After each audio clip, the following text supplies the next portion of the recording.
Maraming salamat po sa pagpunta. Um, i-discuss ko yung general concepts ng exhibition, tapos habaan natin yung Q&A kung gusto nating palalimin pa yung discussion dun sa individual diagrams. Yung unang part is dito tayo sa labas para makita natin yung unang diagrams dun sa glass.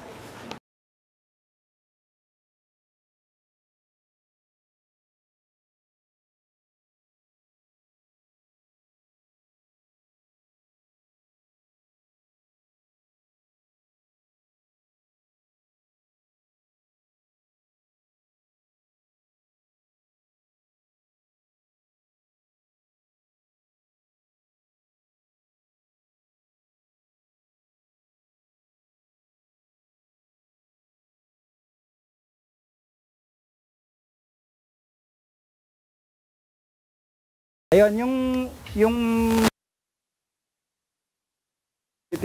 dun sa landscape and perspective. Ito yung di ba pag nagmula tayo, siyempre yung mundo. Ito yung traditional na tools na ginagamit natin. Kumbaga image making, kung paano natin nakikita yung mundo. Basically, sa kalakhan ng art history, di ba, image-based, na mas nakafocus doon sa sensing capacity natin, na mas doon sa sense of sight. So, it works in two ways. Una, yun nga, yung pag-flatten ng mundo na nakikita natin. At yung pangalawa is, yung flat surface naman, yung flat na image, binibigyan din niya ng ilusyon para maging parang 3D-like, di ba? Parang yung perspective, binibigyan niya ng lalim. Pero alam naman natin na ilusyon yon. So,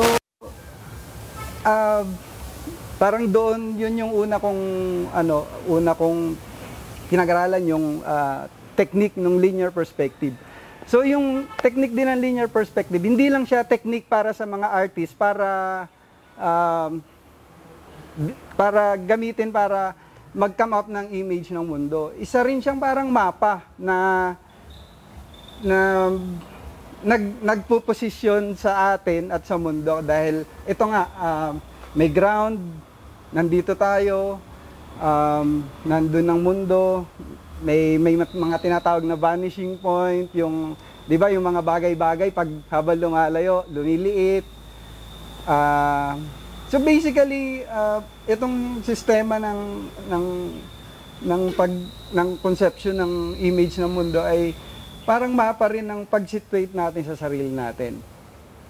At syempre may framing tayong ginagamit, hindi naman natin nakikita lahat at the moment, may frame lang tayo. Tapos meron tayong gaze, meron tayong pagtingin, pagsipat, at kanya-kanya rin tayo ng perspective. Pag umiiba tayo ng pwesto, nag-iiba rin yung perspective ng mga bagay-bagay. So, bukod sa tool actually pagpa-flatten nga ng mundo, ano rin ito, framework din ng pag-intindi natin sa mundo. At ito nga yung dominant. Ito yung dominant na tool. Yun yung part 1. Ito yung diagrams na yon. Tapos, ito kasi yung una, parang sarili, frame, tapos yung paano nag-work yung linear perspective, tapos dito parang may ground na siya. Tapos dito naman sa third diagram, inintroduce ko yung concept ng movement. Pero yung movement na yan ay di-discuss ko doon sa third part ng exhibit. So yun, pasok tayo para doon sa second part.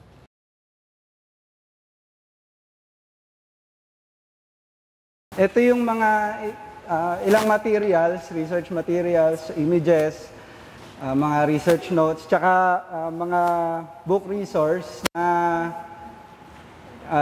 mamaya pwede niyong balikan or kung may tanong kayo, i-ano nyo na lang. Dito tayo sa second part. Ito yung second part.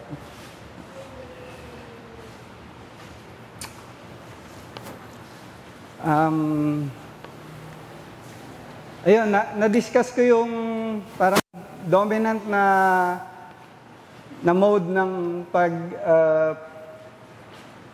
pag-create natin ng images ng mundo. Siyempre, isang popular dyan ay yung genre ng landscape painting. Dito sa part na to,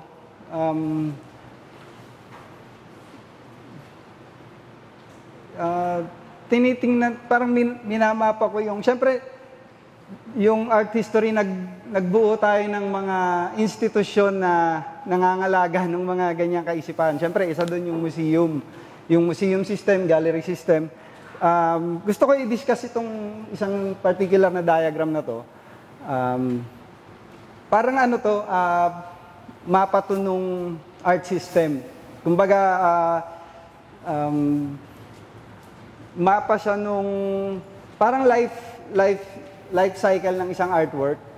Parang mula sa studio, mula sa idea, yung artist, school, or mula sa nature, tapos siyempre ginagawa yung artwork sa studio, i-exhibit,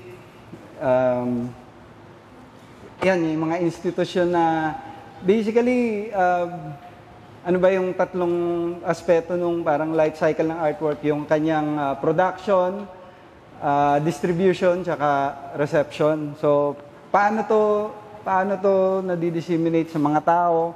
Siyempre, andyan nga yung museum, mga biennale, mga ganyan.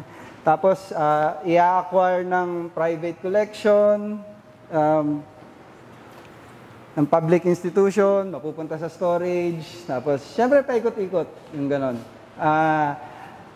Etong diagram na to nagsimula nung nagkaroon kami ng project dito sa Vargas Museum. Kasama ko yung collective na working artist group. Ang ginawa namin, nag-collections management, parang naging collections manager kami ng Vargas Museum, temporary lang. Nilista namin yung mga artwork na supposedly naiwan sa storage ng Vargas Museum. Tapos inattempt namin ipasole dun sa mga tapos yun, kinondition report namin, ganyan. So, ayan, it's parang, kung titingnan natin, yung is, one way to look at it is also a landscape. It's na may horizon, may vanishing point, may, kumbaga, gusto kong ilapat dito yung system ng linear perspective sa mga dun sa institution. Tapos, particularly itong table na to, siyempre, pag dumadating yung artwork sa museum, meron silang system ng condition reporting. So, nag-fill up sila ng forms para basically i-examine yung artwork. Yung size, yung okay ba siya, significant ba siya,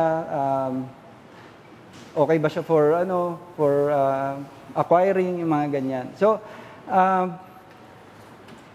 isang way yan para mag-respond din ako dun sa collection ng Vargas Museum. Pero imbis na dun sa artwork mismo, dun sa landscape painting mismo, for example, mas gusto kong usisain yung mga documents na, kumbaga, mga documents na nasa paligid ng artwork. Kasi tulad nga nito, yung pag-examine ng life cycle ng isang artwork, oo, ina-appreciate natin yung artwork dun sa walls ng museum, for example. So, bago makarating yun dun, hindi yun lang yun. Kumbaga, may mga dokumento na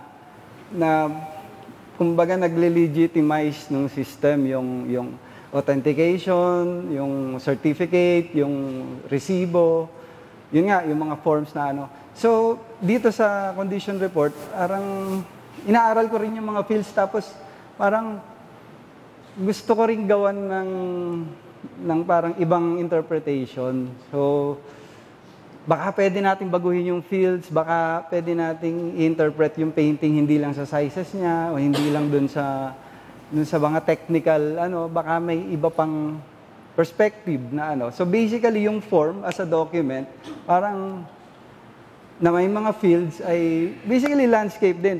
Tinatrato ko rin bilang landscape na baka pwedeng buhaghagin na hindi lang isang form na flat na maraming parang fill in the blanks na Baka pwede rin nating i-apply yung technique ng linear perspective na para medyo pilipitin siya o baka hindi lang parang hindi lang surface level din yung nakikita mo dun sa painting or baka may mga iba pang pwedeng madiskubre sa pag-graph or baka pag iniba mo yung graph, mag-iiba rin yung interpretation doon sa painting. Baka pag iniba yung condition report, yung paraan ng pagko-condition report, baka maging iba rin yung interpretation nga doon sa painting. Baka mag-iba rin yung image ng landscape na nakikita. Yun. Tapos, yun yung part 2. Na-mention ko yung kanina na yung linear perspective is parang nakafocus siya sa conception ng mundo na mas nakatuon dun sa sense of sight. Yung research ko is pero parang hindi ko ba sasabihin. Siyempre, tayo bilang tao, hindi lang naman sense of sight yung pag-connect natin sa mundo. Hindi lang naman sense of sight yung pinapagana natin. So, at gumagalaw tayo. So, ito yung part 3 and 4. So far, okay naman. Baka, kung may tanong kayo, okay lang. Mag-ano lang kayo. Sige, doon tayo sa kabila.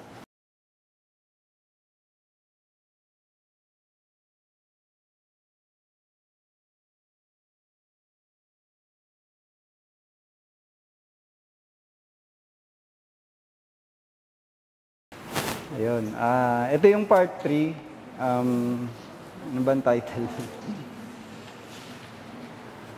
Fever, rhythm, and... Ito yung body as a landscape. Tatlong bagay. Introspection. Kasi nga yung body. So from doon sa outside world, doon sa landscape sa labas, papasok pa loob. Introspection, yung pangalawa is sensing. Kasi yun nga, sinesense natin yung mundo, basically.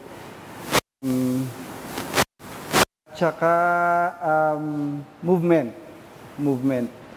So, doon kasi sa parts 1 and 2, yung parang conventional concept ng landscape na static landscape, tapos tayo ay passive observer, ganyan. So, pero hindi naman ganun yung mundo di ba? Actually, intertwined siya. Nasi-sense natin yung mundo, eto, yung katawan natin, so hindi lang siya sense of sight. So, actually, hinahanap ko yung mga diagrams pa na gumagana, gumagalaw, nag-a-activate. Nasaan itong mga to? Ano itsura nito? Kasi, kumbaga, yung sa one-point perspective, sa linear perspective, yung basic na diagram na gamit natin dun sa parang imaging, system of imaging, system of picturing.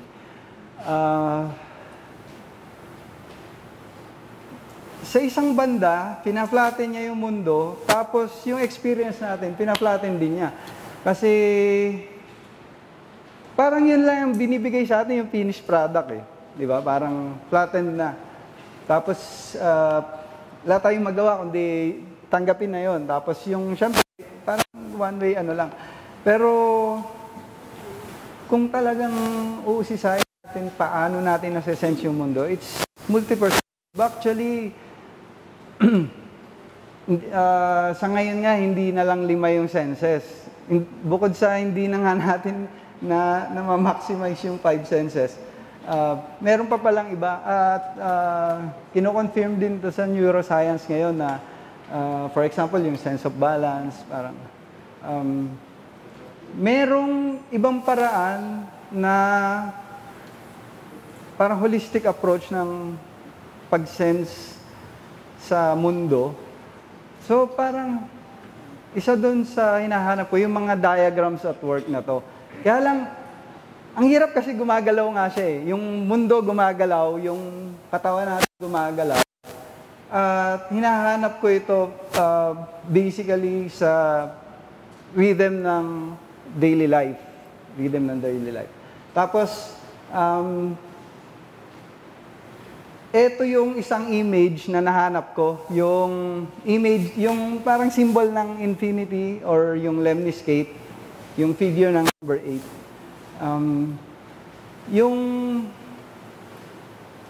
Yung diagram na to makikita nyo dun sa table din. Actually, ginagamit din siya sa art therapy. Parang kung titingnan nyo yung figure na to, parang figure siya ng movement. May sharp curve, merong parang inhale, exhale, yung ganon.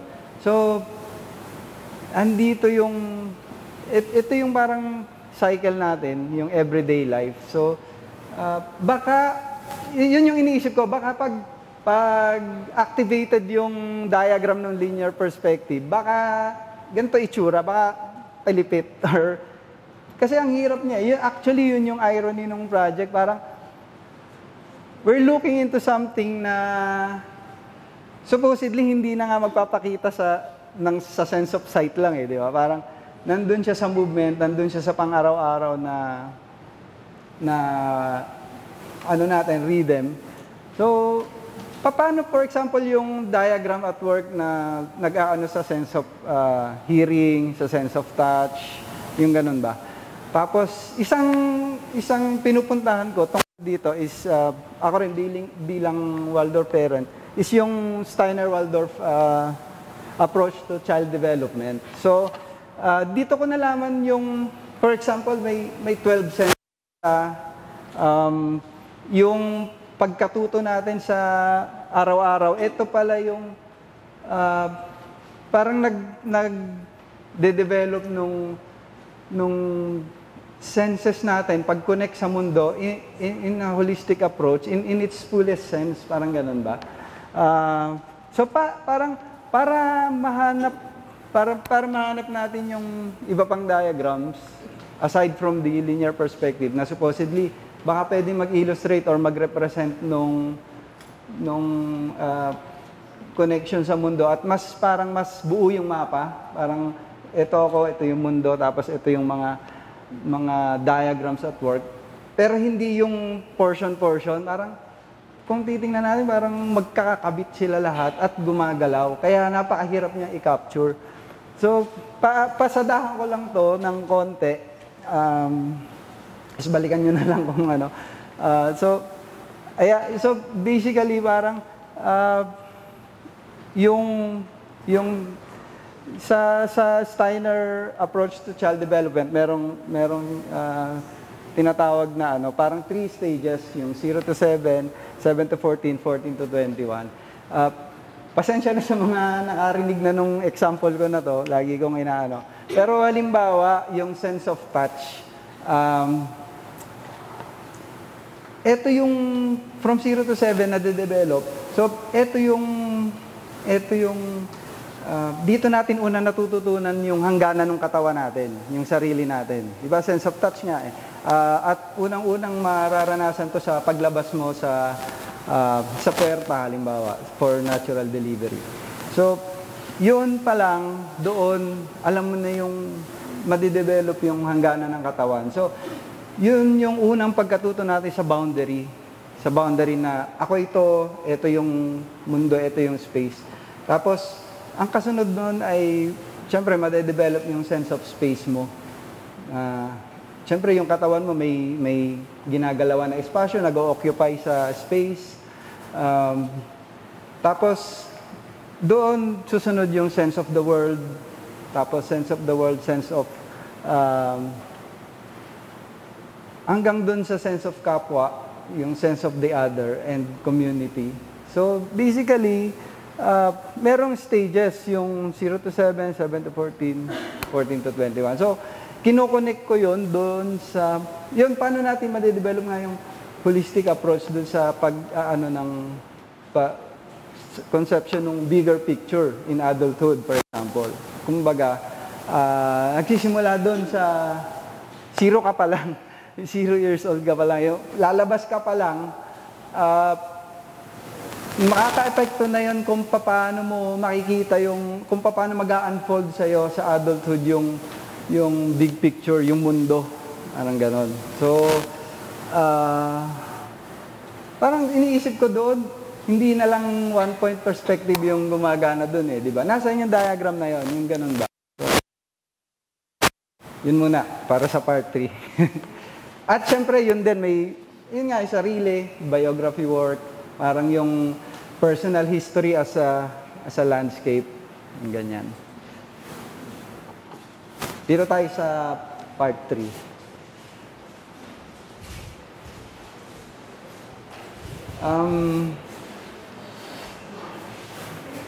Ito 3 bagay din. Yung una is yung annual reports ng Bureau of Lands. Si Jorge Vargas actually naging director siya ng Bureau of Lands. Nung time na kasagsagan ang production ni Amorsolo ng landscape painting.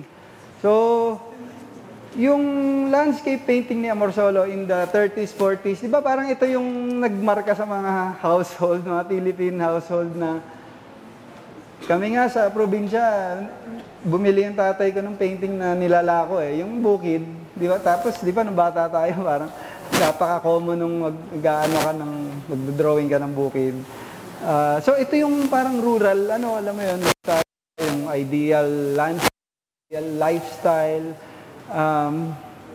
Habang kasagsagan naman yung pagpuproduce ng ganitong ideal landscape, ayan yung mga reports nung Bureau of Lands na sinasabi yung presyo ng gas, na yung paghihirap na magsasaka, ito yung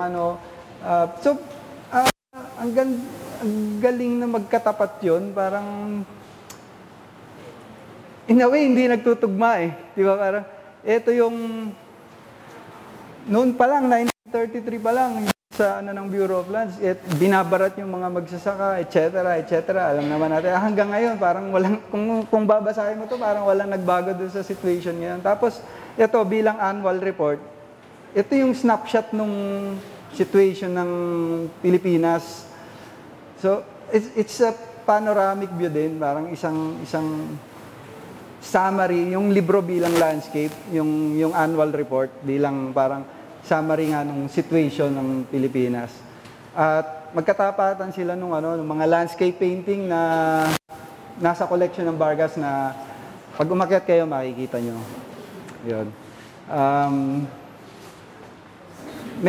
So, kaugnay niyan, may video dito ng actually simpleng harvest scene siya sa Pampanga.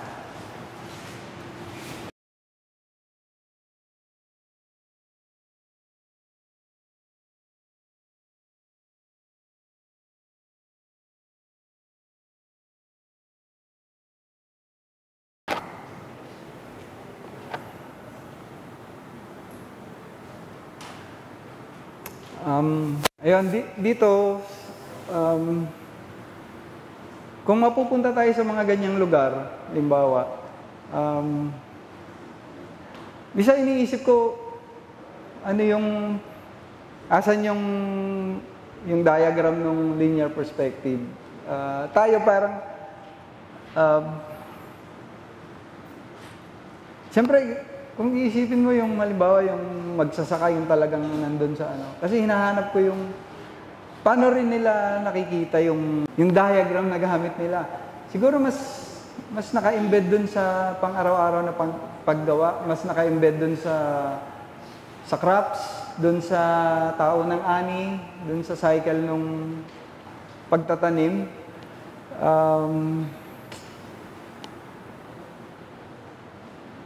Sa presyo ng palay, yung ganon. So,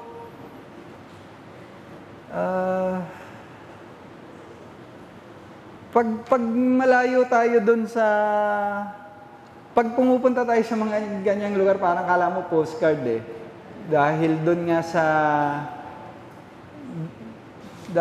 doon sa, parang dominant device nung linear perspective. Parang, kung nandun ka as a tourist, yun yung parang flattened yung ano mo, yung pagtingin mo. Parang surface level. Pero parang iba rin pag ikaw yung nandun, ikaw yung nakalubog dun sa trabaho.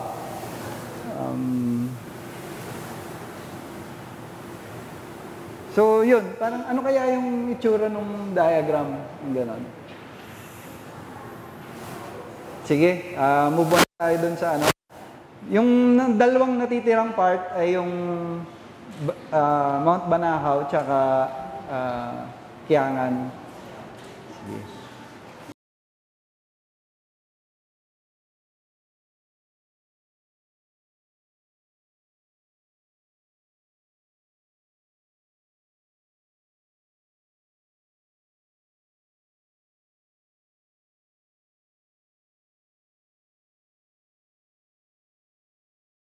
Ayun, ito yung part ng Banahaw.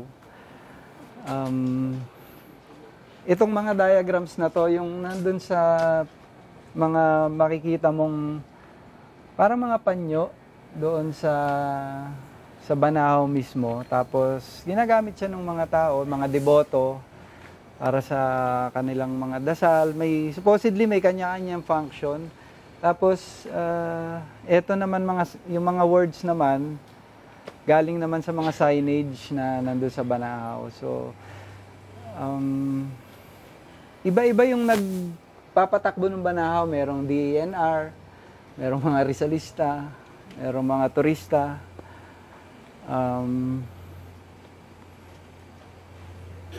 So, ito yung maraming aspeto eh. May ecology, may religion. Ito rin yung tinatawag kong parang anti-landscape, parang mga diagram na baka hindi na rin siya lumalapat doon sa senses lang. Baka yung beyond the horizon na or yung spirituality ng tao, yung mga ganon. So,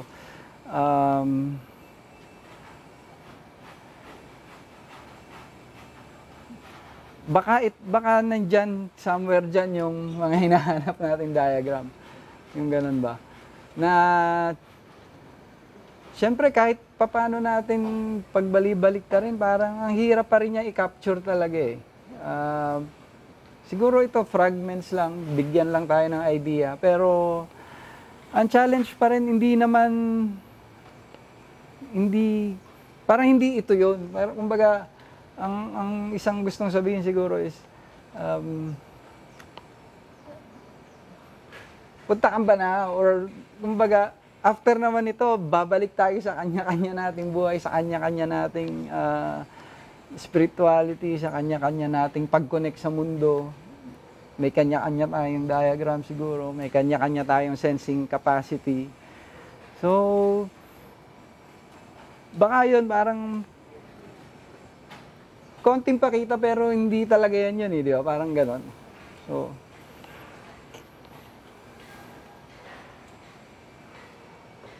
eto naman, yung sa Kiangan. Nakita ko siya sa Ifugao Museum. Family tree siya ng ancestry ng Ifugao.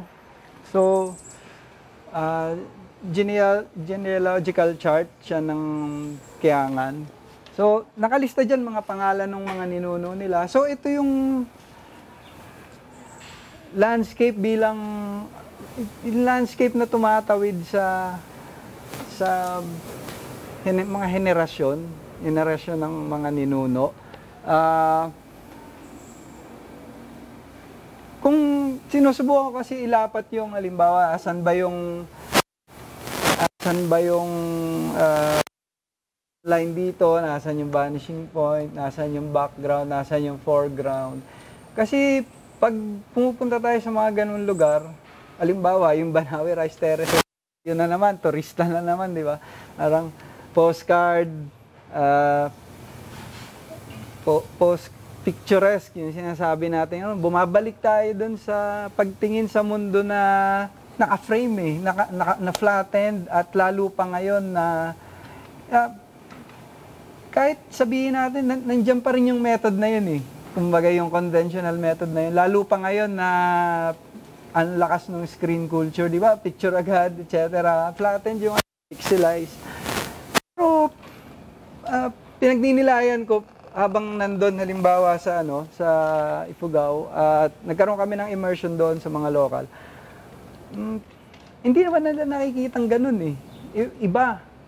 Hindi per square meter yung lupa doon eh. Ninuno. Amin to, and dito yung namin. At naka-embed nga doon sa paggawa, iba eh. Parang hindi lumalapat yung technique ng linear perspective. Yung ganon. Iba, hindi lang multisensorial. Hindi pa naaabot ng mga, parang wala pa tayong tools para doon. Parang ganon ba? So yun, parang sa akin open question pa, parang ang dami pang kailangan gawin, or baka naman walang kailangan gawin, baka kailangan hayaan lang natin sila. I mean, iba naman din yung natin. So yun yung part na parang hindi ko pa alam, parang paano natin mamapa yung landscape na yun. Paano natin ipupwesto yung katawan natin dun sa mundo, at ano yung mga devices in between, asan yung framing, paano natin sisipatin. Baka hindi kailangan din. Baka yun nga, parang yung experience, yung pag-connect sa mundo, yung indigenous systems, iba-iba eh. So, baka hindi natin kailangan ng diagram, or baka yung diagram is nandun sa experience mismo na baka hindi naman kailangan i-visualize palagi. Parang mas idanas mo lang. Ganon. So, yun yung in a way, parang etong project na to ay pagbuwag dun sa linear perspective at patungo dun sa mga iba't ibang tools at pagtingin dun sa paano pa natin siguro paano yung mas makakonect din tayo yun sa parang mas holistic na approach. Siguro mas maintindihan natin yung mga tools nga natin na baka basically parang kulang yung ito kasi museum, parang isa ito sa institusyon na nagpa-flatten ng kasi basically ito yung buhay, dadali mo sa museum para maobserbahan natin, kailangan titigil yung buhay muna na yun eh. Kailangan nakaloob siya sa glass display case. Alam nyo yung palaka na nasa formalin. Para maobserbahan natin yung buhay, papasok natin sa museum or sa gallery, nilalagay natin sa image para maobserbahan natin from afar. Yun ang moda ng museum, yun yung linear perspective, yun yung nagpa-flatten ng mga experiences natin. At kaya napakagaling nating pag-aralan yung buhay, pero yung buhay na yun ay nakasuspend. Yung all the while, almost entirely dominant mode ng pag-observe ay yung buhay na nakasuspend. So, paano nga natin, kailangan pa rin nating gumawa pa ng mga tools na maobserbahan natin yung, pero ang hirap nga dahil gumagalaw siya, naka-embed siya sa sa trabaho, sa paggawa, sa rhythm. So, siguro yun pa rin yung ano talaga, yung patuloy na kailangang i-research or pag-aralan, parang ganon. Yun, particularly gusto ko rin yung sticker, parang, ito nga yung museum bilang parang glass display case na pero yung mga sticker kasi is permanent, tapos tagusan, so may laro din ng nasa loob ka, parang kasama yung background, kasama yung nature sa labas, tapos yun nga yung mga diagrams in between, diagrams at work. Paano natin, kasi hindi mo rin maintindihan, kailangan kang kanya-kanya tayong pagsipat, kanya-kanya tayong, kailangan mo umanggulo para makita mo yung words, yung diagrams. Tapos may tingin mula sa labas paloob, tsaka loob palabas, yung may ganong Yun. Siguro yun muna, tapos kung may tanong kayo. Ayun, salamat. Thank you. Pwedeng bumalik sa loob. May isa pang diagram lang din dito about Banahaw, yung triangle eye, na nakita ko rin sa Banahaw. Papunta sa loob, doon tayo sa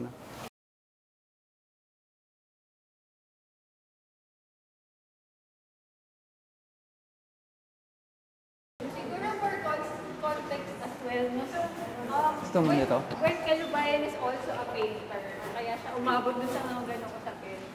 He is primarily a painter. He always says na landscape painter na siya. So, kaya din, ang haba na ng research niya about landscape painting. Kaya rin siya nagsama to other fields. No, maybe if you have insight about the ideas that were presented, we are also open. This project is actually also a book. To be a book. But then the exhibition came first before the development. But what is interesting in this exhibition is that it animates yung diagram versus the format of a book, which of course, no, parang nagpapalalim dun sa nagiging text na dinedevelop ni Boyle. So, if you have time yung isang essay niya sa manuscript niya lang dyan sa isa sa mga tables, you can browse. Talking about yung process of research and the method of his thinking. So, again, we are opening the floor to questions or insights if you have any. Sir, sabi niyo sa part 3, parang sabi niyo, yung diagrams na parang interconnected. So, from that perspective, sir, parang the diagrams themselves are part of a bigger diagram. Is that what you're saying? Basically, nagsasanga-sanga siya. Tapos, siyempre yan yung pinagmulan, yung technique ng linear perspective, yung nandyan ka, tapos nandun yung mundo, tapos paano mo nakikita. Parang nag-iiba-iba lang actually minsan yung anyo niya. Pero, halimbawa, doon sa Kiangan, family tree, di ba? Family tree diagram. Pero, nandun din yung mga individual, tapos nandun din yung kalakhan ng mundo na ginagalawan, di ba? So,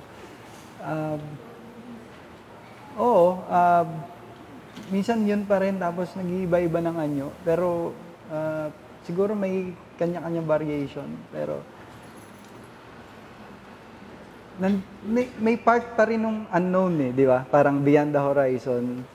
May vanishing point din na parang, at some point, maglalaho lahat siguro or something. Parang, or, sa kakatitig mo sa nature, di ba? Sa kakatanong mo, ikaw pala yung vanishing point, parang yung looking back, parang nasa iyo pala. May ganun may laro, may play ng outer world, inner landscape, biography mo, collective biography, yung mundo, ikaw.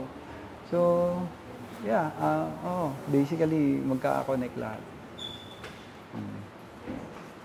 Yung paggawa ng diagrams ay personal na reflection process or parang pinapakita niyo siya sa iba tapos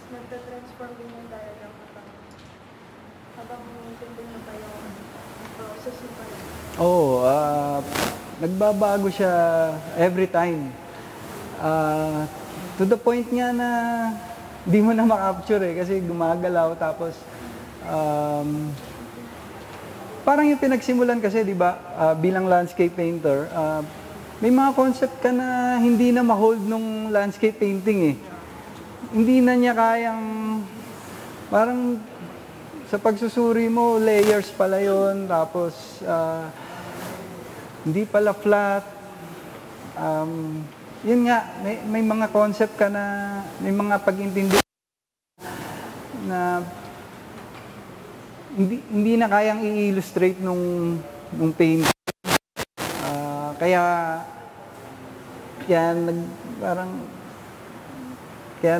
nagkaroon ng hinanap ko yung mga diagrams na to, yung ganon. Pero nababago siya every time.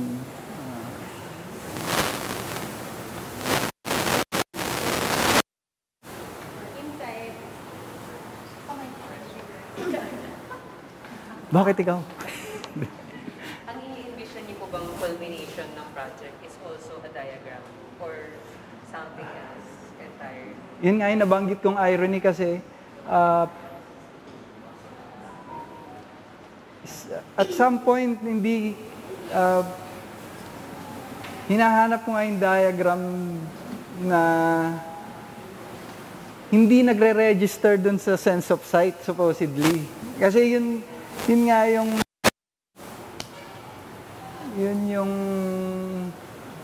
isang dilemma ko kasi supposedly iniintindi nga natin yung iba pang senses para mas maintindihan yung essence ng relationship natin sa mundo. Pero pag nahanap na natin yung diagram na yon, na-capture natin, na-illustrate natin, nagawa natin ang diagram, babalikan natin sa sense of sight eh. Dahil ang diagram is essentially, illustration siya. So, baka hindi nga dapat, di ba? Or magkaroon tayo nga ng ibang pag-intindi, even yung everyday natin, baka pwede natin makita as diagrammatic, pero hindi kailangan na i-flatten siya. Kasi nga moving. Di ba? Parang ganon. So, kailangan kasi nga bumabalik tayo dahil nga siguro masyadong convenient yung ating tool na ginagamit na sense of sight. Napakadali eh. Yun yung napaka-convenient eh. With our cellphones. Parang andali, di ba? Pero baka yun din yung challenge sa atin, yung i-develop yung sensing capacity natin na hindi nakalimit doon sa hindi nakadepende doon sa flat image. Ganun.